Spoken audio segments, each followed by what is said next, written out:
Hello, friends. Welcome back to my channel here at True Reality Life, where we talk about the true realities of the life around us beautiful, ugly, and everything in between. So, I wanted to just pop on here real quick because I wanted to talk about conflict resolution and learning to love yourself and learning to deal with inner child work and things like that. So it's kind of just a broad spectrum. There's nothing super specific, but my husband and I got into a very heated, escalated argument today, and I won't go into like the details of the argument, but we've been doing really good for a while, and then today all of a sudden got into a really big argument. And today was like the one day we had morning to night with each other without either of us working.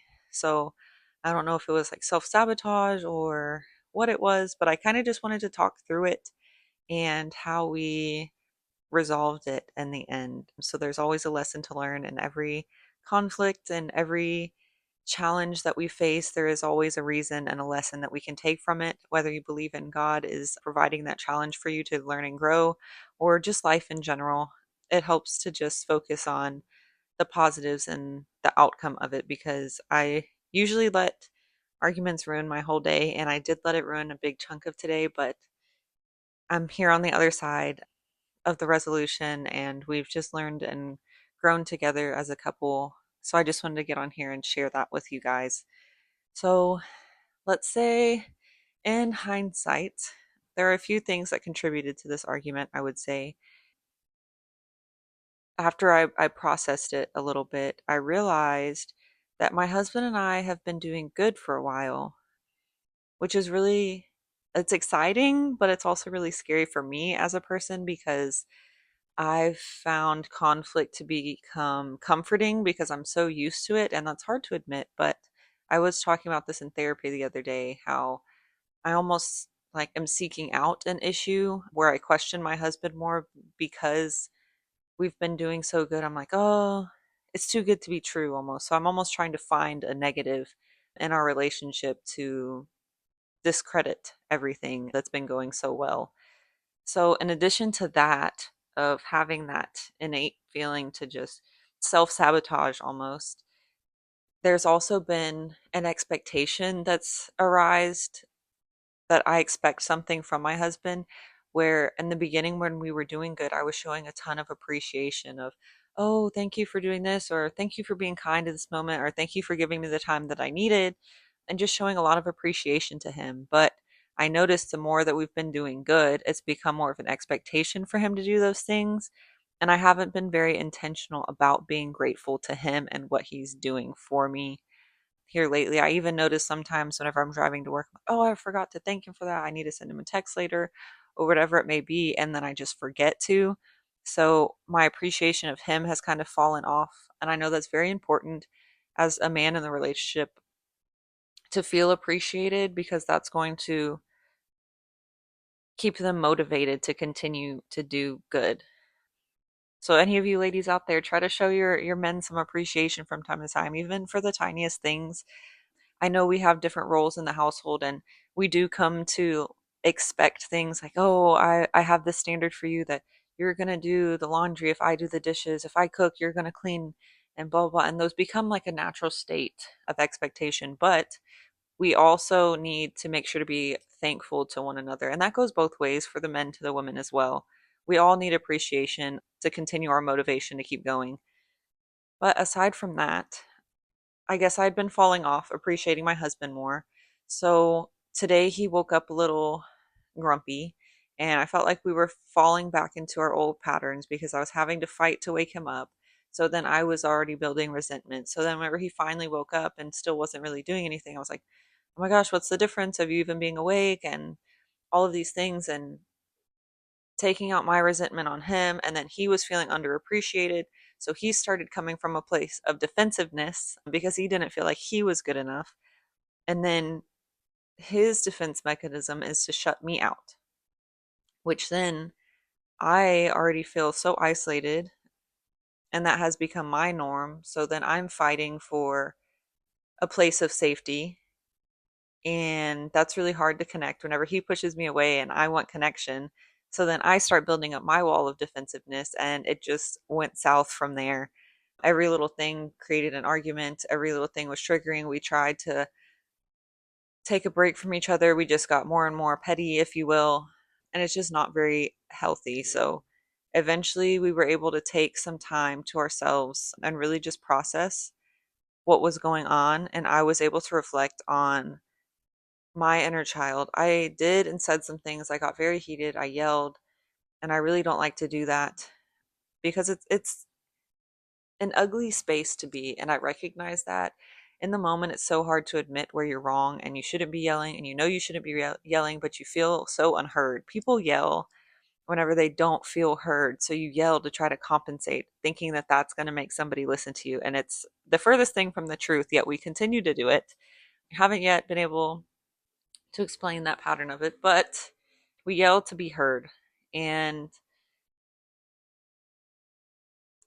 I'm understanding now that I just wanted to be heard, so I yelled, but it got very unhealthy. If I would have looked at me from an outside perspective, it would have not been a kind person and a very ugly human to look at.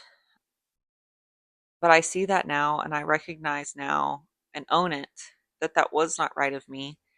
And I was coming from such a place of hurt that it was, after reflection, I understand my inner child coming out from a place of fight or flight, from a place of survival. Whenever we get super defensive like that, a lot of times we revert back to our childlike sense of self and we lose all connection to our critical thinking aspect. So, chemically, what's going on whenever we get defensive is we feel threatened. And whenever you feel threatened, say in a physical environment, you go back to thinking about, oh, if you're being attacked by a bear, like in olden times, whenever we developed these practices to be defensive and have to protect ourselves physically, we go into what's called fight or flight, which will in your body release certain hormones that make you a more heightened sense. I'm trying to use terms that are like understandable, and it's very difficult for me to come up with the words because it's your nervous system, and you have in your nervous system your automatic nervous system that happens naturally.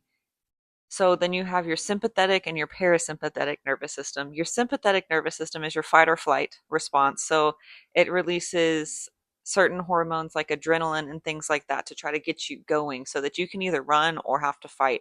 So it puts all of your energy into your peripheral extremities, your hands and your feet, so that you can run or fight. So it puts all of the energy there. That's why if you realize when if you get heated, you get fidgety. How much of you will like need to move your hands, you shake, you all the things. Like even now, like whenever you get anxious and worked up, you get ready to go. Like anxiety is like you're like shaking, you're all the things because you're amped up. That's the adrenaline going in your body. That is your sympathetic nervous system in motion. On the other spectrum is your parasympathetic, which is more of a calming sense. And we'll get into more of these in a further episode. But whenever you're heated and defensive, your sympathetic nervous system is going. That's why, like, if you're arguing with your spouse, I tell people, and I hate this because I've never felt like this before.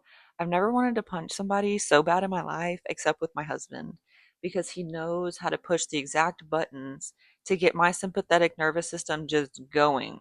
And I just, all of this energy builds up in my hands, and I just have nowhere to put it. And his face is right there, but I won't. I would never do that. But that's what happens is you get so angry and you just want to hit something or run away. And I used to run away a lot, but now I'm like trying to stand up for myself, and that's creating a whole different conflict within me. But that being said, whenever you activate your sympathetic nervous system and your adrenaline is going and all of your energy is going towards your hands and your feet to fight or run, it is putting up a wall to your critical thinking center of your brain. There is no energy going there. You don't need to critically think whenever a bear is in front of you to fight them or run away from them. There is no critical thinking there. You're doing one or the other. There's no, oh well, maybe the bear is doing this, or like maybe if I go over here, like all of that is off. You're not thinking. You're not. able to properly think through different scenarios and how you should respond appropriately. You are just, your body's responding. So it's almost like I visualize it like I work in a hospital. So if a fire alarm goes off, all of the doors close to block the fire path. They automatically close off and they lock. So that's what your brain is doing. It's literally putting up a shield and it's locking the door until you're able to regulate. So you can't critically think in those moments. You're just responding. Your body is just responding out of a place of fight or flight. And oftentimes that is our inner child because we're no longer in a state of fight or flight. Like, I know me, certain scenarios I grew up in were survival mode. Like, I would have to get in this mode, or it was, I wouldn't say life or death, but it was in that moment felt like that as a child. But now as adults, we're not in those circumstances anymore. My therapist asks me all the time, like, what's the worst that could happen? If my husband says something mean to me and I'm like, oh, I have to defend myself. She's like, but if he says something mean and you don't defend yourself, what is the worst that could happen? Like, unless you're fear for your safety with your spouse, like, what is the worst that could happen? Shame? Like, you feel bad about yourself, but like, you're not gonna die, you're not gonna get harmed, like, nothing is going to happen. So you have to be able to put those walls down so that you can respond appropriately and work through those things. But we have to acknowledge, like, we're coming from a place of hurt. It's often our little child coming through that doesn't have any critical thinking, that's coming from a place of survival, that may have served us at one point, but is no longer serving us, y'all. Like, but we're still responding like it is because that has become our motor response to everything, our muscle memory to everything. We're going to go back to what's comfortable for us. And if you're used to arguing and fighting and always being on the defense, that is what you're going to go to. So that's what I do. That's what my husband does. And it's not a good mix sometimes, but we're learning and we're growing how to communicate with each other. And it's becoming a beautiful thing because we were able to talk through it and realizing that, like, the louder we're getting, the more angry we're getting, like, is the more hurt we're facing. But we're not willing to admit that hurt, or even if one of us admits the hurt, the other person isn't willing to admit the hurt yet. So they're like, well, that's not my fault. That's not my, stop blaming me. So, like, if you, oh, well, I feel hurt right now. Well, that's not my fault. Okay, but you could still be there for your partner. It's, we play the blame game a lot, and it's a matter of coming to each other from a place of kindness. But you can't do that really until you de-escalate and you re-regulate yourself so that you're not at this heightened sense. So even just like taking 5 minutes to yourself, doing some deep breathing. I did a lot of like reparenting in that moment of forgiving myself for reacting the way that I did, for acknowledging, like, if I were looking at me responding like that, what would I say to myself? And I immediately started crying because I was like, man, I feel so sorry that you feel the need to respond like that. Like, if I'm talking to me, the me that was screaming and all the things from a place of hurt, is I just wanted to say, like, you are valid, your feelings are valid, and you are coming from a place of hurt. And I am so sorry that you have had to experience the pain and trauma that is causing you to respond that horrifically, that drastically. And by giving myself that kindness and that forgiveness, I was able to then look at my husband as, wow, is he coming from a place of hurt too? Like, he's coming from a place of trauma too. He is hurting right now. And the only thing I want to do is go give him a hug, even though I would usually never do that. I'm like, oh, he needs to come hug me first. He needs to be considerate of me. But I was like, maybe he's coming from a place of hurt. I need to be kind to him just like I'm kind to my inner child. And then, like, he can hug me back or whatever, and I can still receive from that. But I went from a place of like, why is it always my fault? Why is it always me? Like, he needs to take responsibility. I shouldn't have to apologize first. I'm tired of being the only one who's ever fighting for this relationship, all those things. But that wasn't offering myself any kindness either. I'm responsible for myself and loving myself. And yes, sometimes it can get lonely, especially if you don't feel like you have a huge support system. But that's okay because you're here for yourself and your little inner self too. And knowing that who I am today and how grounded I am today and how much growth that I've done, I can support that inner child and I will always be here for me. And so in that moment, I was able to really be there for my husband and go and hug him and hold him. And then he hugged me back after a while. He eventually hugged me back, and it was the most comforting hug that I think I've ever received from him.